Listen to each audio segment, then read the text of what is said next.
अब इंदौर से खबर, महिला कारोबारी के साथ डिजिटल अरेस्ट का मामला सामने आया। 1 करोड़ रुपए की एफडी तुड़वाकर पैसे ट्रांसफर कराए हैं। साइबर अपराधियों ने ईडी और सीबीआई अफसर बनकर डराया धमकाया। बदमाशों ने बैंक अकाउंट में अवैध ट्रांजैक्शन होने की बात से डराया है। बैंक अकाउंट की जानकारी लेकर वेरिफिकेशन के नाम पर ट्रांसफर कराए हैं पैसे। 1 करोड़ 60 लाख रुपए। शहर में डिजिटल अरेस्ट का 3 महीने में 65वां ये मामला है। तो आप देखिए कि 1 करोड़ 65 लाख रुपए की राशि वेरिफिकेशन के नाम पर ट्रांसफर करा ली गई। 3 महीने में 65वां ये मामला है, शहर में डिजिटल अरेस्ट से जुड़ा हुआ। तो महिला कारोबारी के साथ डिजिटल अरेस्ट का ये मामला। संवाददाता भारत पाटिल हमारे साथ इसी खबर पर जुड़ चुके हैं। भारत, जिस तरह से डिजिटल अरेस्ट के केसेस शहर में बढ़ते चले जा रहे हैं, चिंताजनक बात है। अपराधी बेखौफ बेलगाम होकर भरपूर तरीके से तकनीक का इस्तेमाल कर रहे हैं। वेरिफिकेशन के नाम पर 1 करोड़ 60 लाख रुपए ट्रांसफर करा लिए गए। अब बैंक अकाउंट से जुड़ी क्या कुछ जानकारी, पुलिस ने इस बारे में क्या कुछ कार्रवाई, क्या रिकवरी हो पाएगी?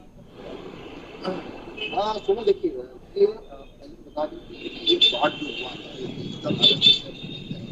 इसको लेकर भले ही हम एडवाइस कर रहे हैं, लोगों को जागरूक कर, लेकिन उसके बावजूद लोग डिजिटल अरेस्ट का शिकार हो रहे हैं। दूसरी ओर अगर बात की जाए तो वंदना नामक ये 40 वर्षीय महिला है जो कि राठी ग्रुप में काम करती है। शेयर ट्रेडिंग और अन्य का इसका काम था, लेकिन महत्वपूर्ण ये हो जाता है कि ऐसे में तकरीबन 24 घंटे इस महिला को डिजिटल अरेस्ट रखा गया।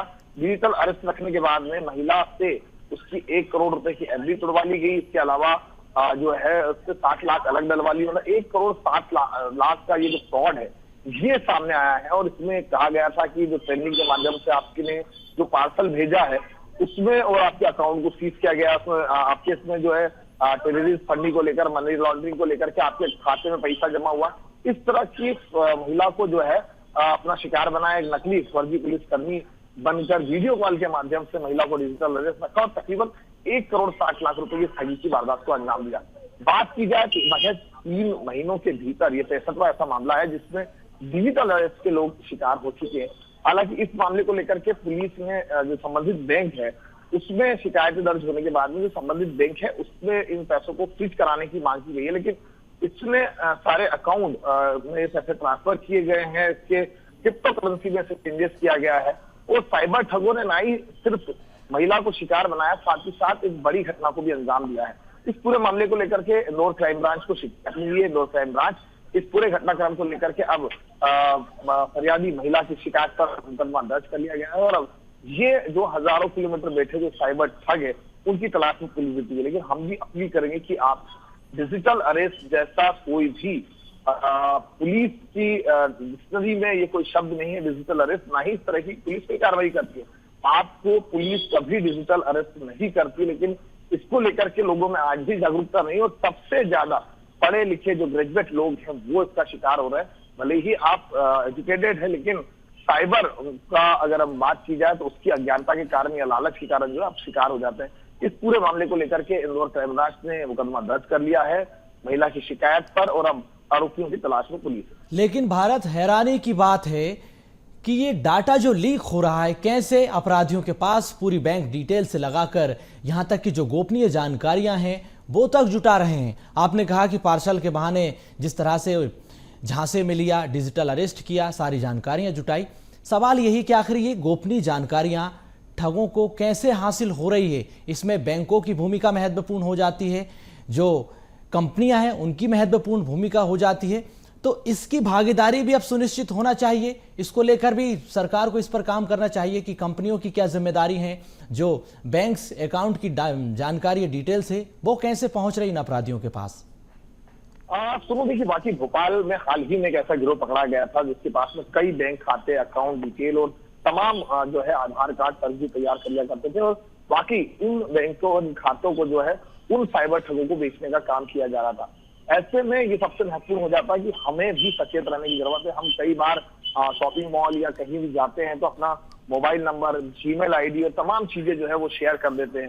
कई बार हम कई तरह के एप्लीकेशंस में अपनी जो है Gmail ID, mobile number, photo scanning के माध्यम से उस एप्लीकेशन को चालू करते थे। ऐसे में हमारा डाटा हम खुद लीक कर रहे हैं। सबसे महत्वपूर्ण हो जाता है कि हम इस वर्चुअल मोबाइल के एंड्रॉइड की दुनिया में हम अपना डाटा खुद लीक कर रहे हैं। हम कहीं भी जाते हैं उसके फोटो शेयर करते हैं, तमाम अलग अलग एप्लीकेशनों पर हम जो है इसका यूज करते हैं। इसी का फायदा जो है ये साइबर ठग उठाते हैं। और वही बात दूसरा डाटा को लेकर के, तो इसके लिए वाकई ये गहन चिंता है सरकार के लिए डाटा लीक को लेकर कि जिन ऑथराइज संस्थानों को इस डाटा महत्वपूर्ण बनाया गया है, चाहे वो बैंकिंग हो या फिर अन्य कोई भी विभाग हो, ऐसे में उनके अधीनस्थ कर्मचारी या फिर कोई भी ऐसा लूपहॉल जो इस डाटा को लीक कर सकता है और इन डाटाओं को बेचने का काम कर रहा है, तो वो सबसे महत्वपूर्ण हो जाता है कि इसमें सरकार को लगाम लगाना होगी ताकि लोगों का जो महत्वपूर्ण डाटा है, बैंकिंग डिटेल्स है, अन्य जो महत्वपूर्ण जानकारियां है, उससे जो है लोगों को सेव किया जा सके। लेकिन दूसरा, लोगों को भी जागरूक होना होगा क्योंकि हम भी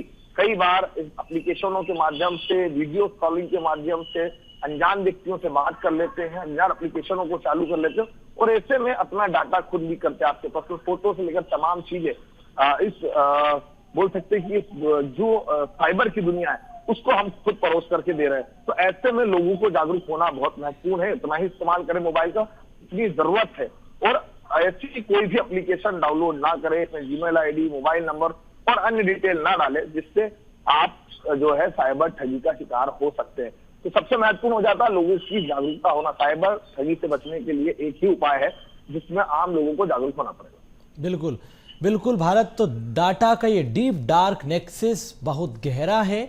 अब इसको लेकर सरकार कंपनियों की जिम्मेदारी भी सुनिश्चित कर रही है। ऐसे मामलों में अब कंपनियों पर भी एफआईआर होगी कि आखिर ये डाटा कैसे लीक हुआ है, क्योंकि कई बार ऐसा भी होता है कि कंपनियों के कर्मचारी डार्क वेब पर डाटा भेज देते हैं, फिर अपराधी उस डाटा को खरीदते हैं। इसी तरह से डिजिटल अरेस्ट और बाकी ठगी की वारदातों को अंजाम दिया जा रहा है। इस खबर पर आप नजर बनाए रखिएगा। अगर रिकवरी से जुड़ी कोई खबर, अपराधियों से जुड़ी कोई खबर आए तो हम तक जरूर पहुंचाएं।